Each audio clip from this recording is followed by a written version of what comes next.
প্রধান উপদেষ্টার চাপে অবশেষে নড়লেন অর্থ উপদেষ্টা। নভেম্বর থেকে কার্যকর নবম জাতীয় পে স্কেল, থাকছে 12টি গ্রেডের নতুন কাঠামো, বেতন বাড়ছে গড়ে 45%। বিস্তারিত থাকছে পুরো ভিডিওতে। আজকে প্রথম আলো পত্রিকায় এই গুরুত্বপূর্ণ নিউজটি প্রকাশিত হয়েছে। আর যারা এখনো আমার এই চ্যানেলটিকে সাবস্ক্রাইব করেন নাই, দয়া করে সবাই চ্যানেলটিকে সাবস্ক্রাইব করে ভিডিওতে লাইক করে দেন। প্রধান উপদেষ্টার চাপে অবশেষে নড়লেন অর্থ উপদেষ্টা। নভেম্বর থেকে কার্যকর হচ্ছে নবম জাতীয় পে স্কেল। নতুন কাঠামোয় থাকছে 12টি গ্রেড, বাড়ছে বেতন ভাতা, ইনক্রিমেন্ট ও পেনশন সুবিধা। অর্থ মন্ত্রণালয়ের সর্বশেষ বৈঠকে এই সিদ্ধান্ত চূড়ান্ত হয়েছে বলে নিশ্চিত করেছে প্রশাসনিক সূত্র। দীর্ঘদিন ধরে সরকারি চাকরিজীবীরা যে নতুন বেতন কাঠামোর দাবি জানিয়ে আসছিলেন, অবশেষে সেই দাবি বাস্তবায়নের পথে। প্রধান উপদেষ্টা ডক্টর মোহাম্মদ ইউনূস স্পষ্টভাবে অর্থ উপদেষ্টাকে নির্দেশ দেন, পে স্কেল নিয়ে আর কোনো বিলম্ব নয়। এই নির্দেশের পরপরই নড়াচড়া শুরু হয়েছে অর্থ মন্ত্রণালয়ে। কয়েক দফা আলোচনার পর নির্ধারিত হয়েছে নবম জাতীয় পে স্কেলের কাঠামো ও বাস্তবায়নের সময়সূচি।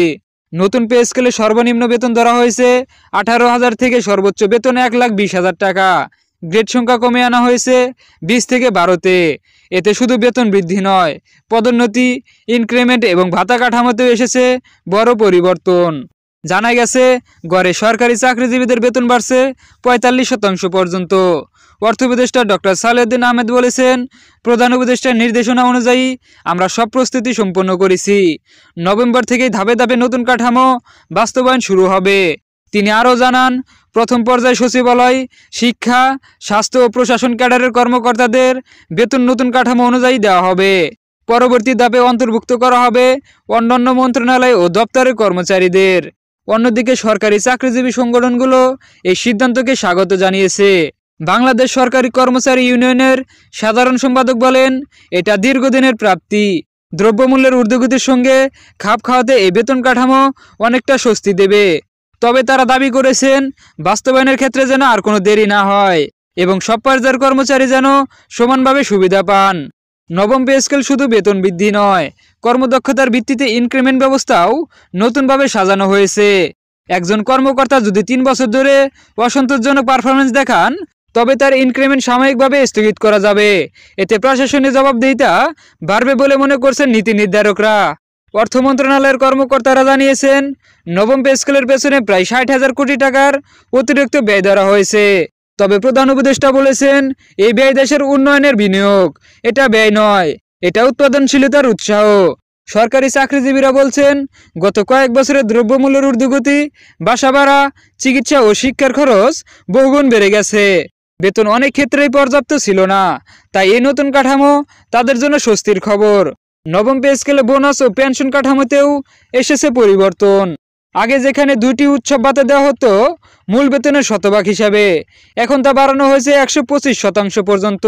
পেনশন ব্যবস্থায় যুক্ত হয়েছে বিশেষ অবদানের হিসাব, যার ফলে দীর্ঘ সময় চাকরিতে থাকা কর্মচারীরা অবসরের পরও সুবিধা পাবেন।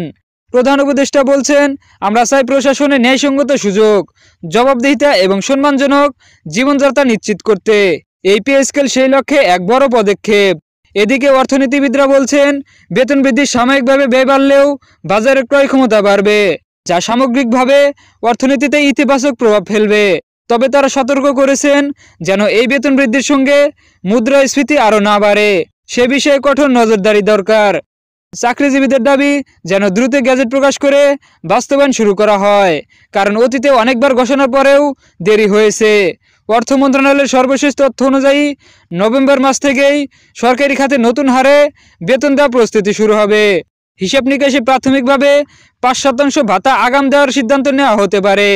সব মিলে দীর্ঘ প্রতীক্ষার পর সরকারি চাকরিজীবীদের জন্য আসছে এক স্বস্তির খবর। প্রধান উপদেষ্টার দৃঢ় অবস্থান আর অর্থ উপদেষ্টার সিদ্ধান্তের মধ্য দিয়ে বাংলাদেশের প্রশাসনিক ইতিহাসে নতুন অধ্যায় খুলছে। নভেম্বর থেকে শুরু হবে নবম জাতীয় পে স্কেলের বাস্তবায়ন, আর তার মধ্য দিয়েই নতুন আশার আলো দেখছেন লাখো সরকারি কর্মকর্তা কর্মচারী।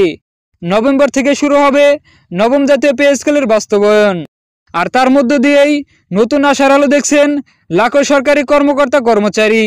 এদিকে পে স্কেল বাস্তবায়নের এই সিদ্ধান্ত ঘিরে এখন পুরো প্রশাসনে এক ধরনের উৎসবের আমেজ।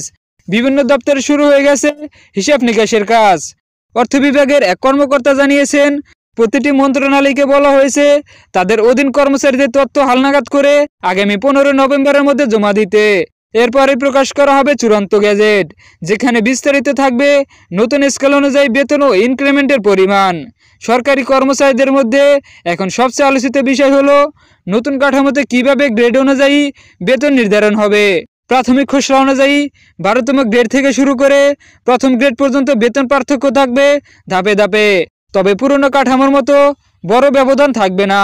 এর ফলে নিম্নপদস্থ কর্মচারীরাও তুলনামূলকভাবে বেশি সুবিধা পাবেন। অন্যদিকে অর্থনীতিবিদরা বলছেন এই পে স্কেল বাস্তবায়ন হবে দেশের প্রশাসনিক সংস্কারে এক বড় মোড় ঘোরানো পদক্ষেপ। ডক্টর জাহিদ হোসেনের ভাষায় পে স্কেল শুধু বেতন বাড়ানোর বিষয় নয়, এটা দক্ষতা বাড়ানোর প্রেরণা। যদি এটাকে সঠিকভাবে বাস্তবায়ন করা যায় তবে সরকারি সেবার মান অনেক উন্নত হবে।